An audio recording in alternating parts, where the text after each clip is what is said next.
നമസ്കാരം. അപ്പോൾ പവി കെയർടേക്കറിൻ്റെ റെസ്പോൺസ് നമുക്ക് അറിയാം. അപ്പോൾ ക്രൗഡാണ് കാണുന്നത്, ആൾക്കാരുടെ കാർ പാർക്കിംഗ് ഏരിയയിലാണ് നമുക്ക് റിവ്യൂ എടുക്കാൻ വന്നത്. അപ്പോൾ ഒരു ചേട്ടൻ നമ്മൾ മുന്നിലേക്ക് വന്നിട്ടുണ്ട്. ചേട്ടാ ഹായ്, ബാബാ. ചേട്ടൻ്റെ പേരെന്താ? എൻ്റെ ഒരു മനോജ് കൊച്ചി എന്ന് പറയും. എവിടെ നിന്നാണ് വരുന്നത്? ഞാൻ പുറത്തുവെച്ചി ആണല്ലേ. അതെ. അപ്പോൾ ദിലീപേട്ടൻ്റെ പടം കണ്ടോ പവി കെയർടേക്കർ? കണ്ട് എങ്ങനെയുണ്ട്?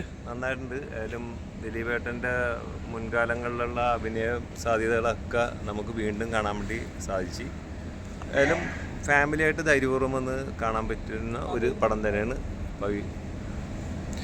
ദിലീപേട്ടന്റെ കോമഡി എങ്ങനെയുണ്ട്? തെങ്കാശിപട്ടണം, മായാമോഹിനി, 2020, മീശ മാധവൻ, CID മൂസ, പറക്കും തളിക, ഒരുപാട് സിനിമകൾ നമുക്ക് കോമഡി സിനിമകൾ കണ്ടാണ്. മീശ മാധവനിലേക്ക് കണ്ടതാണ്. അപ്പൊ അത് വെച്ച് നോക്കുമ്പോൾ ദിലീപേട്ടന്റെ കോമഡി സിനിമ പവി കെയർടേക്കർ എങ്ങനെയാണെന്നാണ് പ്രേക്ഷകർ എന്ന നിലയിൽ താങ്കൾ പറയുന്നത്? വ്യത്യസ്തമായിട്ടുള്ള പടങ്ങൾ തന്നെ അദ്ദേഹം ചെയ്തുകൊണ്ടിരിക്കുന്നത്. എന്തായാലും അദ്ദേഹത്തിന്റെ ആ പ്രേക്ഷകരെ ചിരിപ്പിക്കുന്ന ആ ശൈലി എന്തായാലും വിട്ടുപോയിട്ടില്ല, കുറച്ച് കൂടിയിട്ടുള്ളതെന്ന് എനിക്ക് തോന്നുന്നത്. കാരണം സീരിയസ് കാര്യങ്ങൾ ഇൻഡസ്ട്രി ഹിറ്റ് ആയിരിക്കും പവി കെയർടേക്കർ. ഇൻഡസ്ട്രി ഹിറ്റ് നമുക്ക് പ്രതീക്ഷിക്കാം. കാരണം അതേപോലെയുള്ള ഒരു ചിത്രമാണത്. കാരണം ഒരു ഇതിന്റെ BGM ഒന്ന് ഞാൻ പാടിത്തരാം, അതെങ്ങനെയുണ്ടെന്ന് പറയണം കേട്ടോ.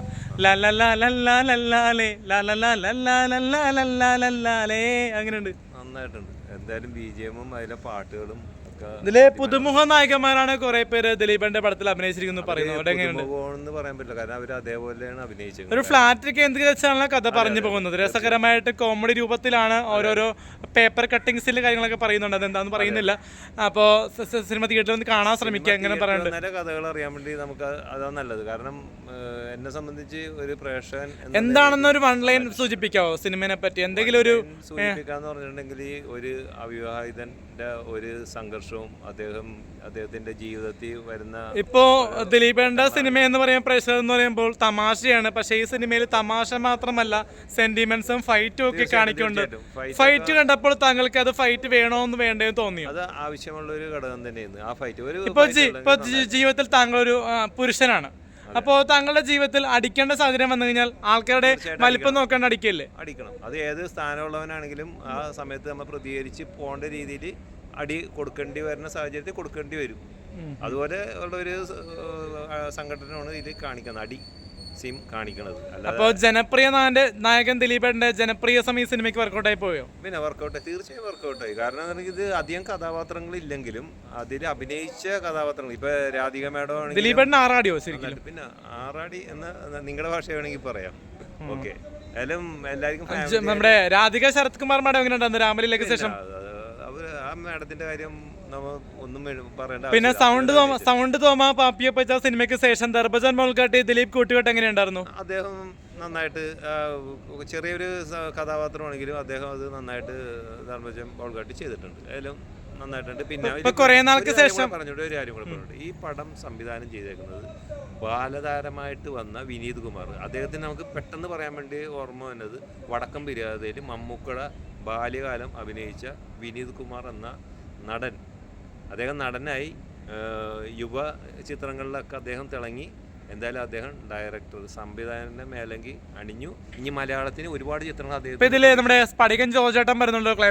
തീർച്ചയായിട്ടും അദ്ദേഹം എന്തായാലും ഇത്ര വർഷങ്ങൾക്ക് ശേഷം നമുക്കൊന്ന് അദ്ദേഹത്തെ കാണാൻ പറ്റി. മായാമോഹിനിക്ക് ശേഷമാണ് തോന്നുന്നു ദിലീപേട്ടനോട് അഭിനയിക്കുന്നത്. അതെ, അതാണ് തോന്നുന്നത്. എന്തായാലും സ്പടിയം ജോർജേട്ടനെ ഈ പടത്തിൽ ഉൾപ്പെടുത്തിയത് നന്നായി. കാരണം എല്ലാവർക്കും ആ കഥാപാത്രം മറക്കാൻ പറ്റൂലല്ലോ സ്പടിയം ജോർജിനെ. ഇപ്പൊ നായകന് മാത്രം സ്പേസ് കൊടുത്തൊരു സിനിമയല്ലോ പവി കെയർടേക്കർ.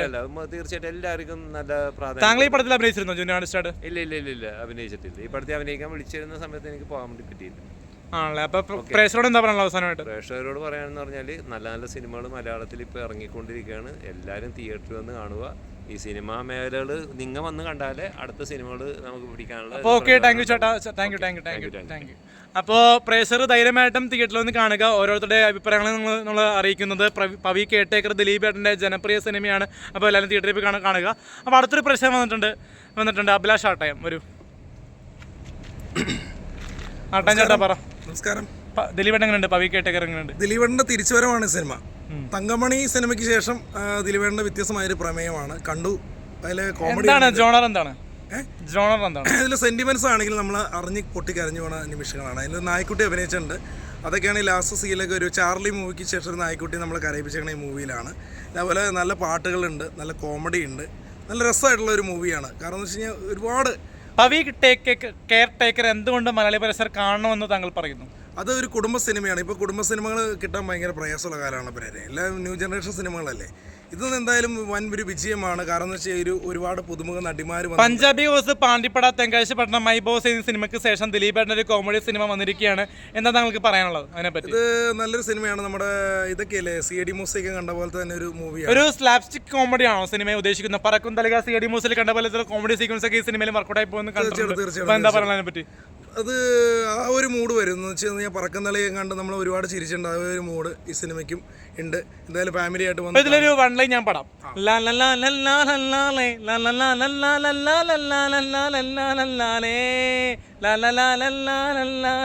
അപ്പൊ അതൊക്കെ എങ്ങനെയുണ്ട് പാട്ടും BGM ഒക്കെ? അങ്ങനെ പാട്ടുണ്ടല്ലോ, പിറകിലാരോ വിളിച്ചോ അരികിൽ നീ വന്നോ. ആ പാട്ട് എല്ലാവർക്കും അറിയുന്ന ഒരു പാട്ടാണ്. നല്ലൊരു രസം. അങ്ങനെ പല രസകരമായിട്ടുള്ള പാട്ടുകളും മുഹൂർത്തങ്ങളും സിനിമയൊക്കെ ഉണ്ട്. അപ്പോൾ ഓരോരുത്തരുടെ വ്യക്തിപരമായിട്ടുള്ള അഭിപ്രായമാണ് നമ്മൾ അറിഞ്ഞത്. അപ്പോൾ അവസാനമായിട്ട് പുള്ളിയുടെ സിനിമ കാണുന്ന പ്രേക്ഷകരോട് എന്താ പറയാന്ന് ചോദിക്കാം? പ്രേക്ഷകരെല്ലാവരും പോയി സിനിമ കാണുക. ഈ ചിലവർ പോസ്റ്റിന് താഴെ ഭയങ്കര കമന്റ് ഇട്ടായിരുന്നു ദിലീപേട്ടൻ്റെ പോസ്റ്റിന് താഴെ. പക്ഷേ അതിൽ നിന്ന് ഒരുപാട് വ്യത്യാസമാണ്. ഇത് ഇന്നത്തെ ദിവസം തന്നെ നെഗറ്റീവ് പോസ്റ്റ് ഏപ്രിൽ 26 കൊറിയ തിയേറ്ററിലെ സിനിമയുണ്ട്. കേരളത്തിൽ മാത്രമല്ല ഗൾഫ് നാടുകളിലും സിനിമ റിലീസ് ഉണ്ട്. അപ്പോൾ എന്താ പറയാനുള്ളത്? ഗൾഫ് മലയാളികളോട് എന്താ പറയാം? ഗൾഫ് മലയാളികളെ സിനിമ കാണും, സിനിമ ഏറ്റെടുക്കണം എന്നാണ് പറയാനുള്ളത്. നല്ലൊരു സിനിമയാണ്. അപ്പോൾ ഓക്കെ, താങ്ക് യു. അപ്പോൾ ജനപ്രിയ നായകന്റെ ഒരു ഗംഭീര വരവേൽപ്പാണ് പവി കെയർ ടേക്കർ സിനിമ. അപ്പോൾ എല്ലാവരും തിയേറ്ററിൽ പോയി കാണണം. ജനപ്രിയ നായകൻ ദിലീപേട്ടൻ്റെ പക്ക കോമഡി സിനിമയാണ്. എൻഗേജിങ് ആണ്, ഫീൽ ഗുഡ് ആണ്, ആക്ഷൻ ആണ്, മാസ് ആണ്, കോമഡിയാണ്. എന്തുകൊണ്ടും തീർച്ചയായിട്ടും കാണേണ്ട സിനിമയാണ്. അപ്പോൾ Alin Jose Pereira signing off. Bye by.